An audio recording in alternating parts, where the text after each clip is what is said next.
الحمد لله نحمده ونستعينه ونستغفره ونعوذ بالله من شرور أنفسنا ومن سيئات أعمالنا من يهده الله فلا مضل له ومن يضلله فلا هادي له نشهد أن لا إله إلا الله وحده لا شريك له ونشهد أن سيدنا وسندنا وحبيبنا ومولانا محمدا عبده ورسوله الذي أرسله بالحق بشيرا ونذيرا وداعيا إلى الله بإذنه وسراجا منيرا فقد قال الله سبحانه وتعالى في كلامه المجيد فأعوذ بالله من الشيطان الرجيم بسم الله الرحمن الرحيم اتل ما أوحي إليك من الكتاب وأقم الصلاة إن الصلاة تنهى عن الفحشاء والمنكر ولذكر الله أكبر والله يعلم ما تصنعون وقال الله سبحانه وتعالى بشأن حبيبه آمرا ومخبرا إن الله وملائكته يصلون على النبي يا أيها الذين آمنوا صلوا عليه وسلموا تسليما اللهم صل على محمد عبدك ورسولك وصل على المؤمنين والمؤمنات والمسلمين والمسلمات وقال النبي صلى الله عليه وسلم القرآن شافع مشفع وماحل مصدق من جعله أمامه قعده إلى الجنة ومن جعله خلفه ساقه إلى النار أو كما قال عليه الصلاة والسلام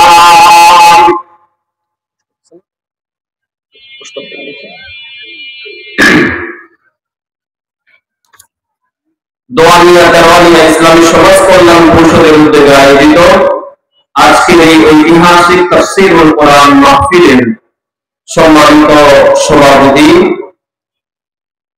অবসরপ্রাপ্ত RI Bangladesh police জনাব মোহাম্মদ আব্দুল হামিদ শাহ দাওয়াত বারকাতুল আলিয়া উপস্থিত আজকের এই তাফসীরুল কোরআন মাহফিলের সম্মানিত সহ-সভাপতি হাফেজ মাওলানা মোহাম্মদ জাহিদুল আলম সাহেব মাদ্রাসাতুল আলিয়া এবং সম্মানিত প্রধান অতিথি জনাব মোহাম্মদ ইলিয়াস কবির সাহেব মাদ্রাসাতুল আলিয়া সম্মানিত ওলামায়ে কেরাম এবং আমার সামনে উপবিষ্ট দিনদার ইমানদার ভাইরা এবং পর্দার আড়ালে মা এবং বোনেরা শুরুতে একবার সালাম নিবেদন করেছি আবারও আপনাদের দোয়া পাওয়ার আশায় এবং দোয়া দেওয়ার আশায় আরেকবার সালাম নিবেদন করছি আসসালামু আলাইকুম ওয়া রাহমাতুল্লাহ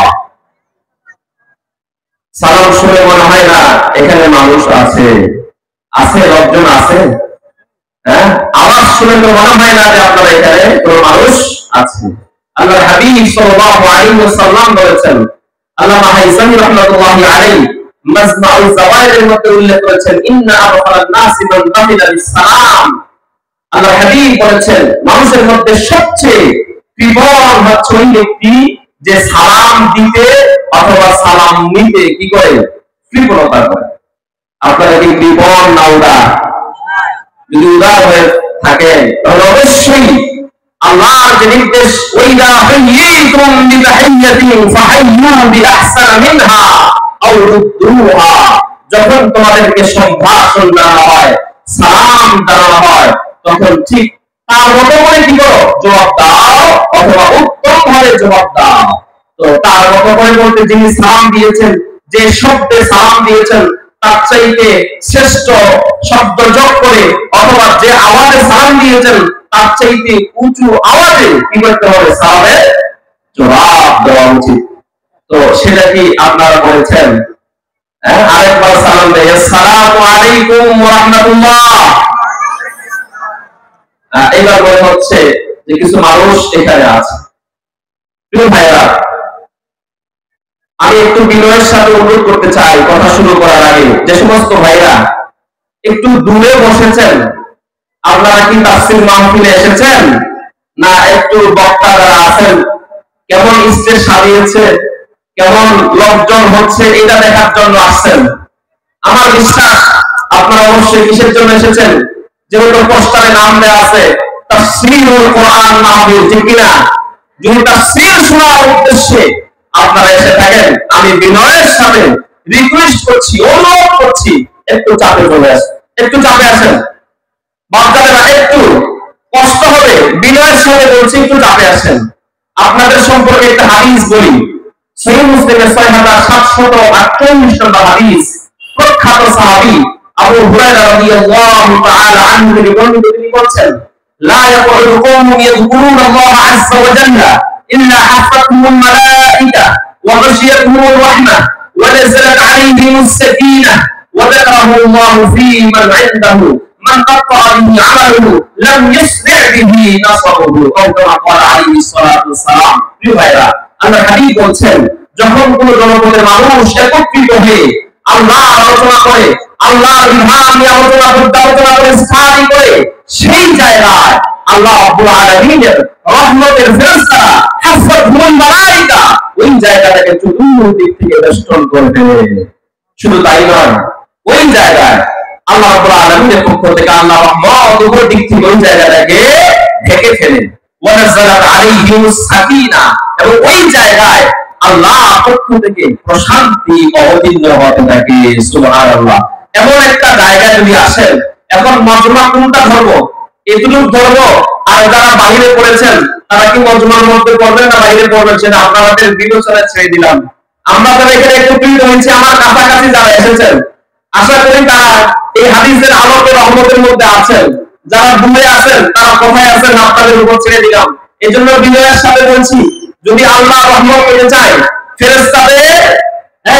ফেরেশতাদের বেষ্টনীর মধ্যে আসতে চাই, তাহলে বিনয়ের সাথে বলছি ভাইরা একটু আপনি কি চান না আল্লাহ রহমত আপনার উপর বর্ষিত হোক?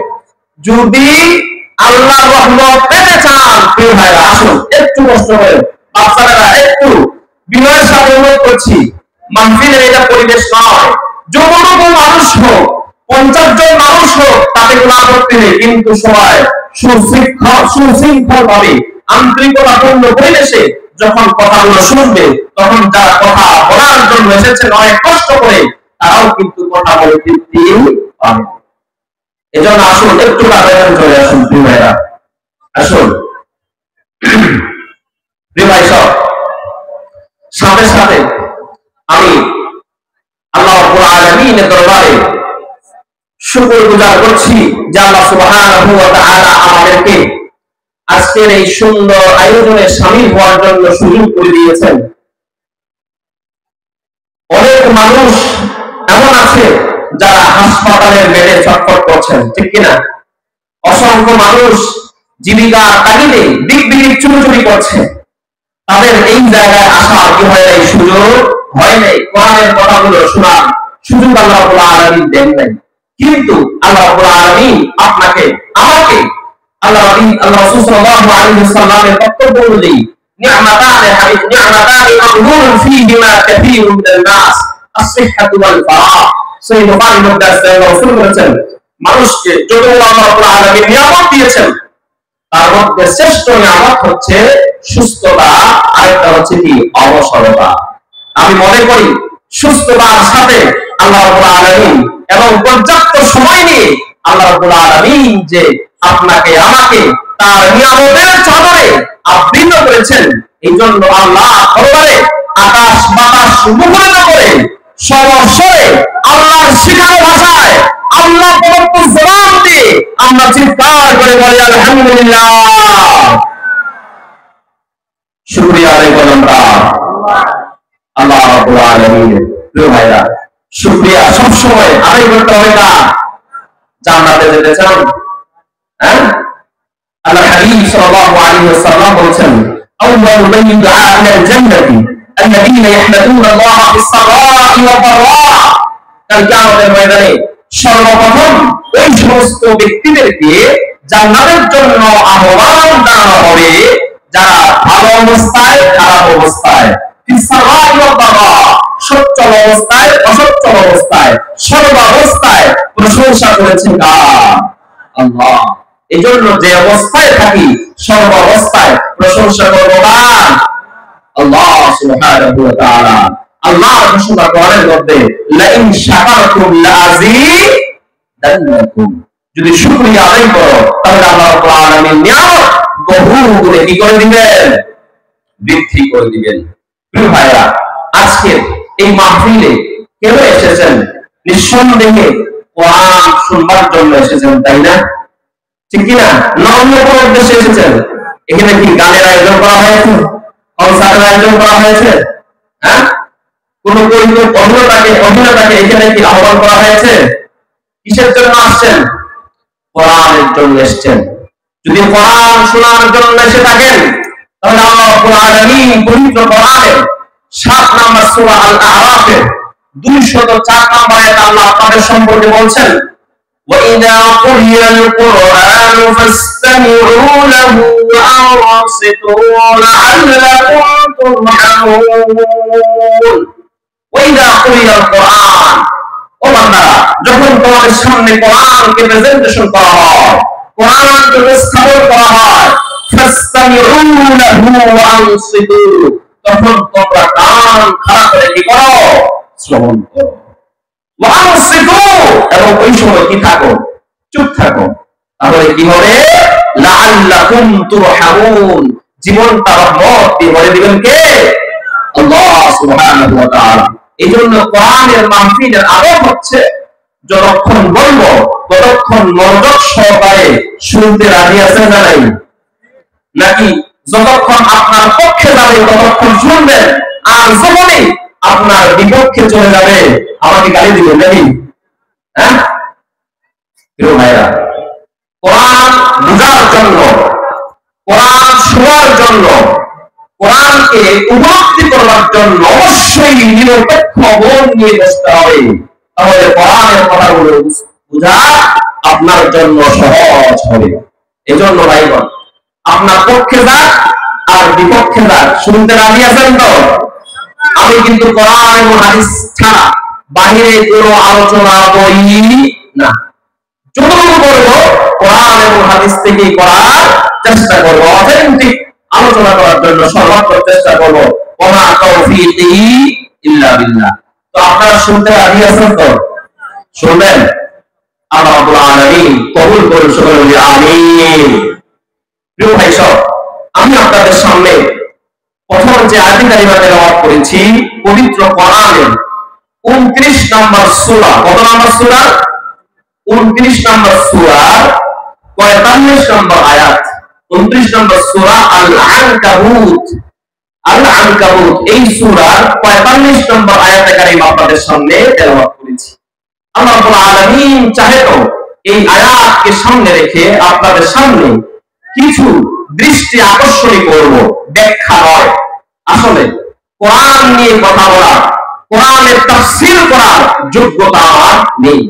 যতটুকু আমি বুঝেছি সেই আলোকে আপনাদের সামনে উপস্থাপন করার জন্য চেষ্টা করব। ওমা তাওফীকি ইল্লা বিল্লাহ। প্রিয় ভাই সব, আসুন আল্লাহ রাব্বুল আলামিন কি বলছেন অর্থ আয়াতের মধ্যে আমরা একটু জেনে নিই। প্রিয় ভাই সব, আল্লাহ রাব্বুল আলামিন বলছেন, উতলু মা উহিয়া ইলাইকা মিনাল কিতাবি ওয়া আকিমিস সালাহ।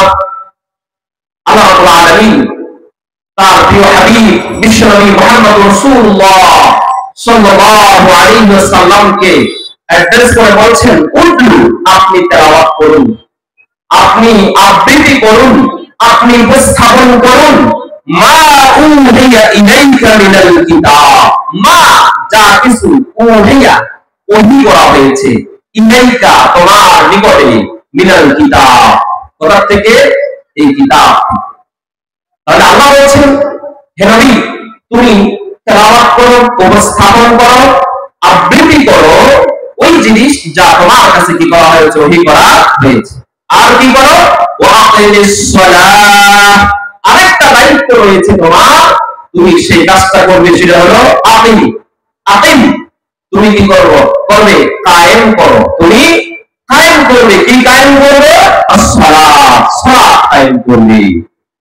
কারণ কি? সালাত কায়েম করলে লাভটা কি? কোরআন পড়লে ও সালাত কায়েম করলে লাভটা কি? আল্লাহ বলছেন, ইন্নাস সালাতা তানহা আনিল ফাহশাই ওয়াল মুনকার, নিশ্চয়ই সালাত তানহা, বাধা প্রদান করে, ব্যক্তিকে যে নামাজ আদায় করে, আনিল ফাহশাই ওয়াল মুনকার, ফাহশা, অশ্লীলতা থেকে, ওয়াল মুনকার, এবং যাবতীয় নিষিদ্ধ কাজ থেকে সালাতটাকে কি রাখবে? ফিরাই রাখবে। এরপর আল্লাহ বলেছেন, ওয়া যিকরুল্লাহি আকবার, আল্লাহর স্মরণই হচ্ছে এর চেয়ে আরো বড় বিষয়। ওয়াল্লাহু ইয়ালামু মা তাসনাউন, আর আল্লাহ বলেন, ওয়াল্লাহু, আল্লাহ রাব্বুল আলামিন, ইয়ালামু, জানেন, মা তাসনাউন, তোমরা কি করো না করো, তোমরা কোরআন শোনো কি শোনো না, তোমরা নামাজ পড়ো কি পড়ো না, এই সব কিছুকে জানেন আল্লাহ সুবহানাহু ওয়া তাআলা, জানেন।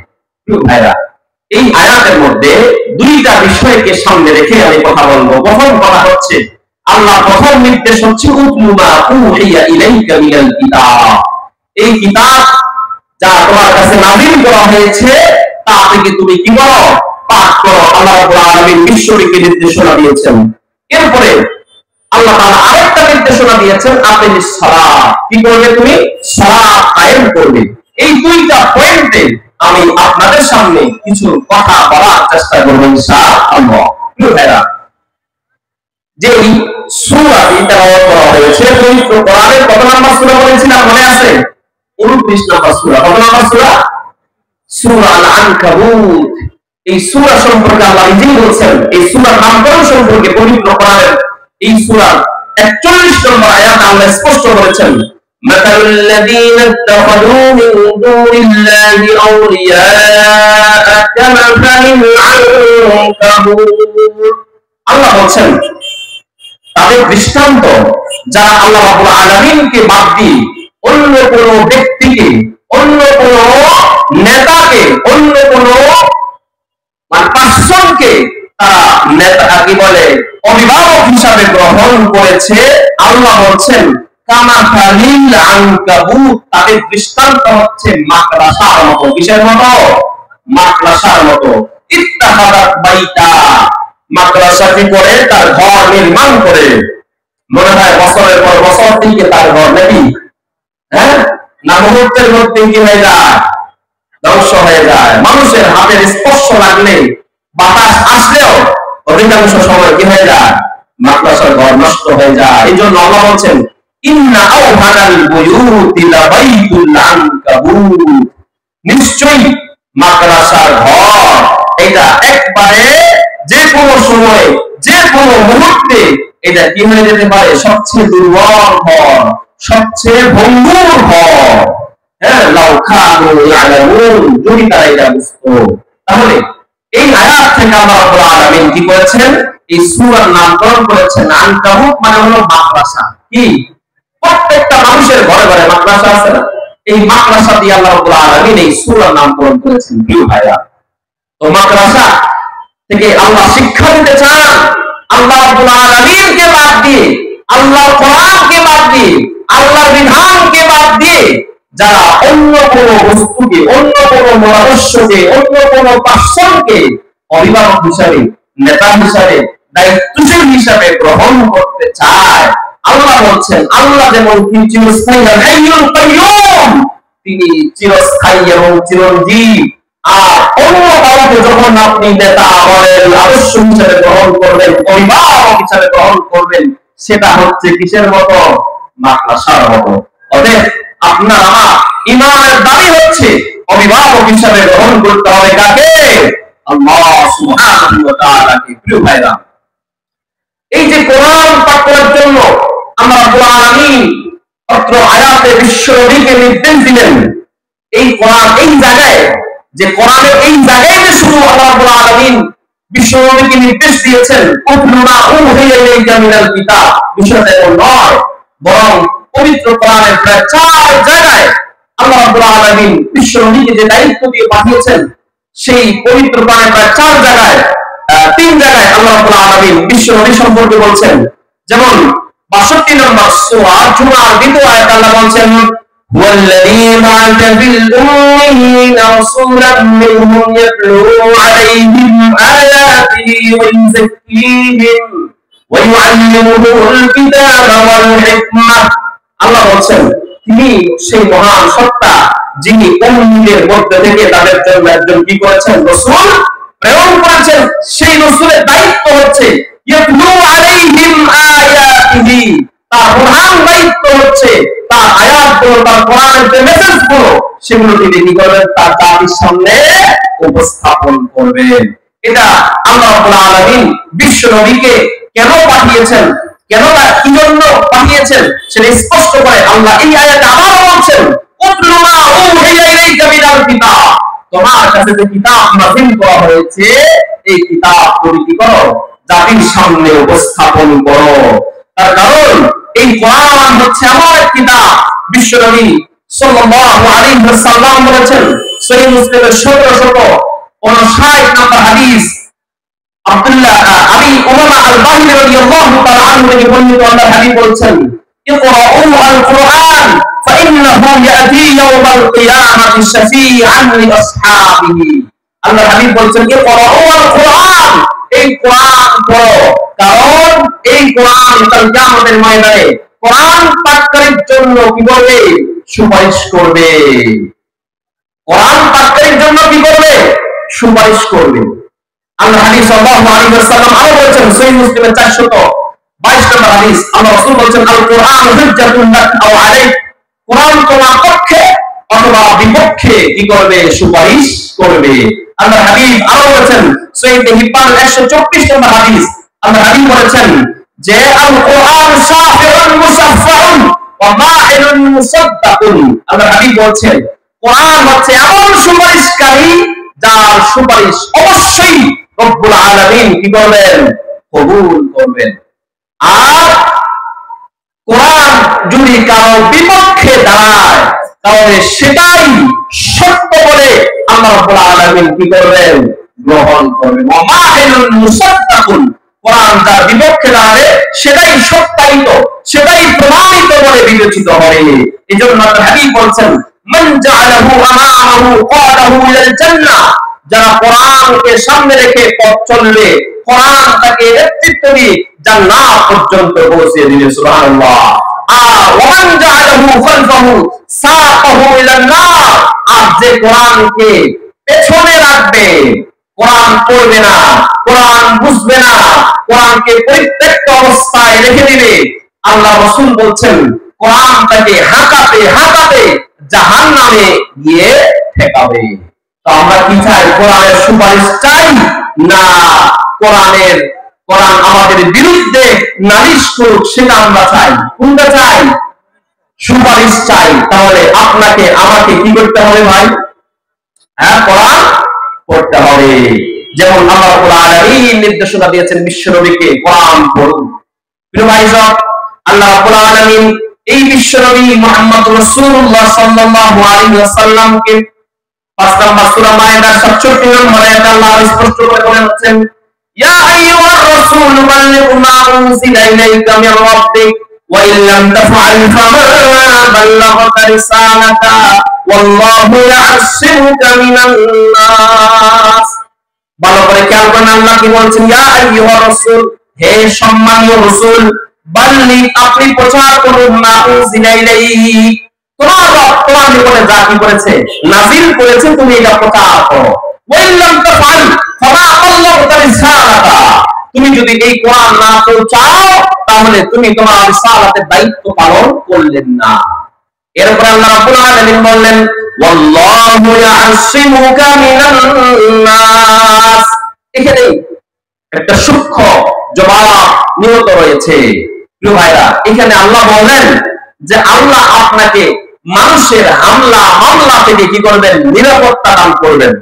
তাহলে আল্লাহ বললেন কোরআন পৌঁছান, এরপরে বলছেন হামলা মামলা আসলে কি করবেন? আল্লাহ আপনাকে নিরাপত্তা দিবেন। তাহলে কি বোঝা যায়? সত্যিকারের কোরআন যদি উপস্থাপন করা হয়, কোরআনের আলোচনা যদি করা হয়, কোরআনকে যদি প্রেজেন্টেশন করা হয় মানুষের সামনে, যারা কোরআন বিরোধী শক্তি তারা অবশ্যই বাধা সৃষ্টি করবেই। যার কারণে আল্লাহ রাব্বুল আলামিন এখানে বলেছেন ওয়াল্লাহু ইয়াসিমুকা মিনান নাস। মানুষ যখন আপনার এই কোরআনের কণ্ঠকে স্পষ্ট করে দেওয়ার জন্য আসবে, আপনার কণ্ঠকে থামিয়ে দেওয়ার জন্য আসবে, অবশ্যই আমি আল্লাহ তোমাকে কি দেব? নিরাপত্তা দান করব। প্রিয় ভাইরা, এই জন্য কোরআন অধিকাংশ মানুষ আজকে আমরা কোরআন মানুষের সামনে উপস্থাপন করি না। কোরআনের বাধা আসবে এই জন্য অনেক মানুষ সত্যিকারের পুরা কোরআনটাকে আল্লাহ বলেন বাল্লিগ মা উনজিলা ইলাইকা মির রাব্বিক, তোমার পক্ষ থেকে যা নাযিল করা হয়েছে। কোরআনের কি কয়েকটা আয়াত আছে? শুধু নামাজ রোজা হজ জাকাত এতটুকুই, আর কিছু নাই, আর কিছু আছে নাই? কোরআনের মধ্যে আল্লাহ রাব্বুল আলামিন স্পষ্ট আল্লাহ ঘোষণা করেছেন 16 নম্বর সূরা নাহলের 90 নম্বর আয়াতে আল্লাহ বলেছেন ওয়ানাজ্জালনা আলাইকাল কিতাবা তিবয়ানান লিকুল্লি শাই।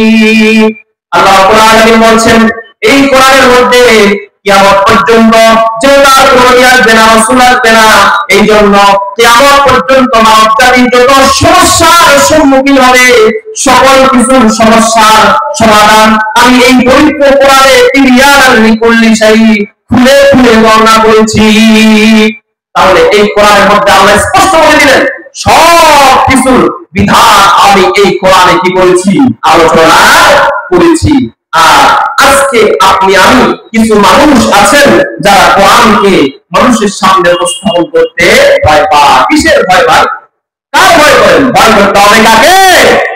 একমাত্র আল্লাহ রাব্বুল আলামিনকে।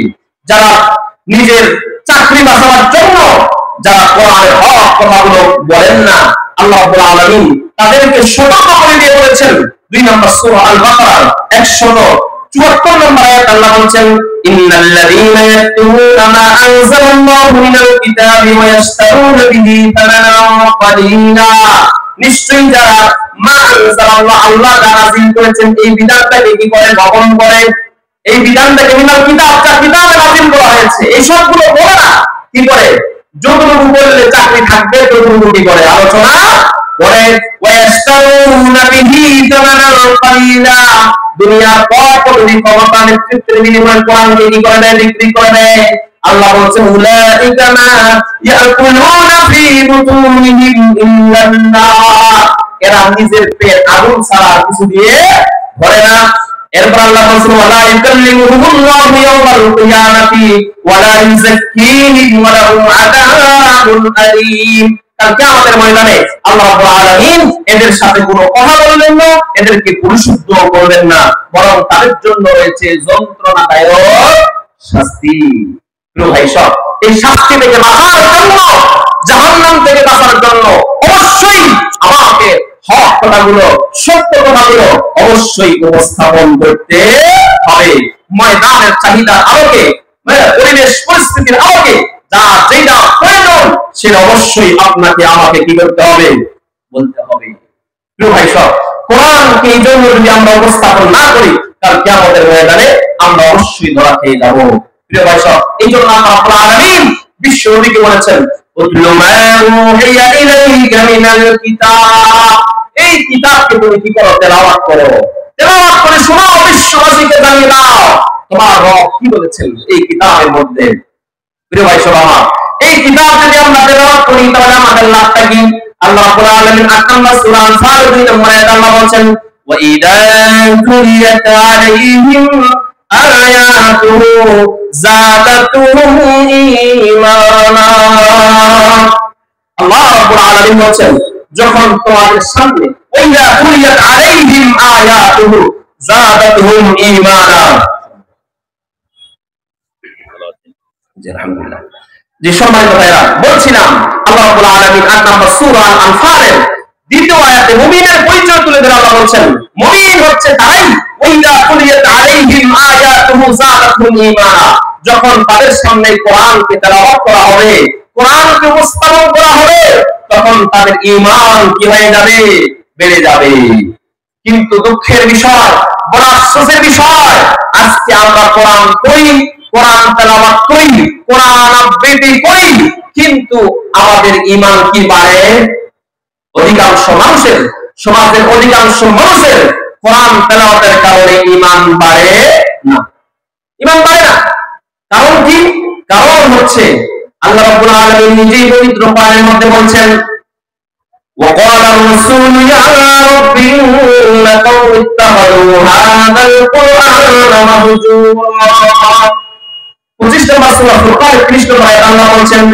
কাল কিয়ামতের ময়দানে আল্লাহ রাব্বুল আলামিনের সামনে আপনার আমার নবী বিশ্বনবী মুহাম্মদ রাসূলুল্লাহ সাল্লাল্লাহু আলাইহি ওয়াসাল্লাম তাদের নামে মামলা দায়ের করবেন নালিশ দায়ের করবেন তারা সমস্ত ব্যক্তি আল্লাহ বলেন ওয়াকাল রাসূল রাসূল বলবেন ইয়া কওমি ইয়া রাব্বি ইয়া আল্লাহ ইন্না কওমি নিশ্চয় আমার কওম আমার উম্মত আমার জাতি আমার সম্প্রদায় ইত্তাখাযু হাদাল কুরআন মাহজুরা তারা কোরআন থেকে মাহজুর পরিত্যক্ত অবস্থায় রেখে দিয়েছিল কোরআন পরিত্যক্ত অবস্থায় রেখে দিয়েছি কিভাবে কোরআন পরিত্যক্ত অবস্থায় রেখে দেয় মানুষ তার ব্যাখ্যা মুফাসসিরিনে কেরামগণ বলেছেন এক নাম্বার হচ্ছে কোরআন আল্লাহ রাব্বুল আলামিন প্রথম শব্দটা নাযিল করেছেন ইকরা বিসমি রাব্বিকাল্লাযী খালাক কোরআন পড়তে বলেছেন ফাকরাউ মা তায়াসসারা মিনাল কোরআন যেখান থেকে সহজ হয় সেখান থেকে কোরআন পড়ো কিন্তু অধিকাংশ মানুষ আমরা কোরআন পড়তে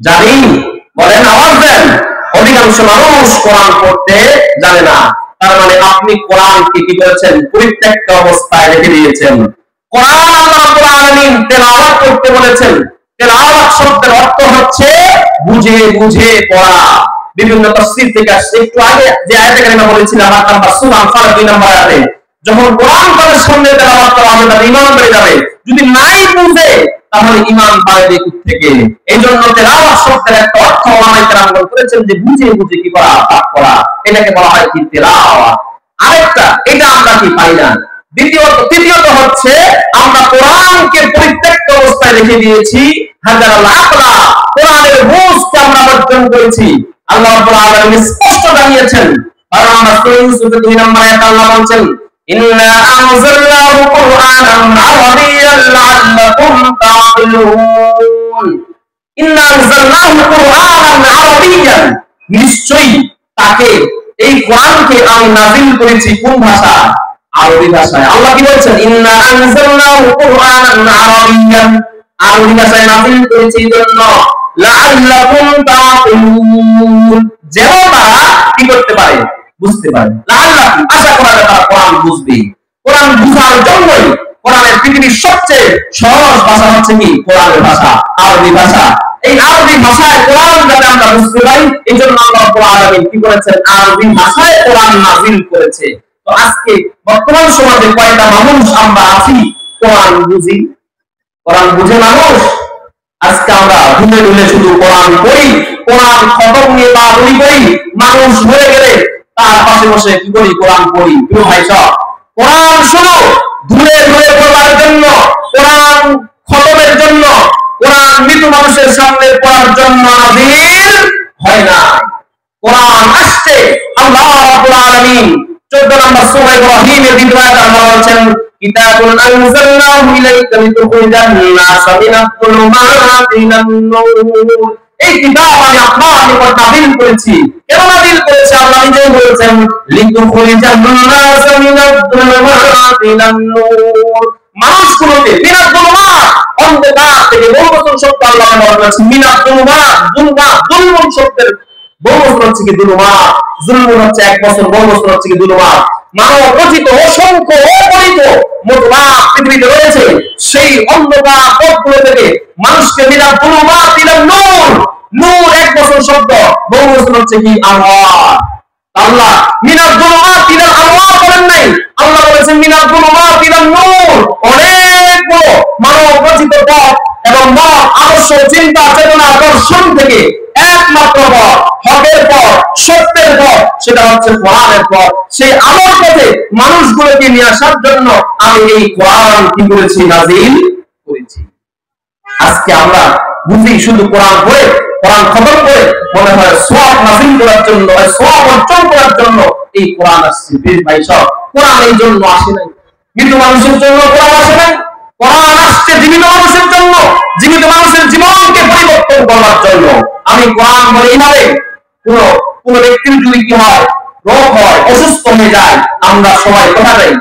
ডাক্তারের কাছে যাই না? 500, 600, 700, 1000 টাকা দিয়ে আমরা কি করি? ডাক্তারকে দেখাই। ডাক্তার দেখার পরে আপনার সবকিছু শোনার পরে একটা প্রেসক্রিপশন লিখে দেন, কি দেন না? দেয় না? প্রেসক্রিপশনটা নিলেন, নিয়ে এটা বাড়িতে গিয়ে আপনি এটা পড়েন আর কি করেন? সুবহানাল্লাহ বুকের সাথে মিলান, আপনার কি রোগ ভালো হয়ে যাবে? হ্যাঁ, আপনার রোগ ভালো হবে? রোগ ভালো হবে না। কি করতে হবে? ডাক্তার যে আপনাকে প্রেসক্রিপশন দিয়েছে, এই প্রেসক্রিপশনটা নিয়ে ফার্মেসিতে যেতে হবে। যাওয়ার পরে ওইখানে গিয়ে কি করতে হবে? যে ওষুধগুলো লেখা আছে সেই ওষুধগুলো কিনতে হবে। কেনার পরে একবারে খেয়ে ফেললে কি রোগ ভালো হয়ে যাবে? নাকি আছে নিয়ম আছে, কোনটা সকালে, কোনটা দুপুরে, কোনটা রাতে, কোনটা খাওয়ার আগে, কোনটা খাওয়ার পরে। এই যে সিস্টেম গুলো মেনটেন করে যদি ওষুধ খাওয়া হয়, তাহলে আশা করা যায় আল্লাহ রাব্বুল আলামিন তার রোগ কি করে দিবেন? দূর করে দিবেন, ঠিক কিনা? তো কোরআনটা হচ্ছে প্রেসক্রিপশনের মতো। আল্লাহ রাব্বুল আলামিন এখানে গাইড দিয়েছেন কোন কাজ করলে। এইজন্য তো আল্লাহ কোরআনকে বলেছেন, সূরা ইব্রাহিম, সূরা 16 নম্বর সূরা বনী ইসরাঈল আল্লাহ উল্লেখ করেছেন,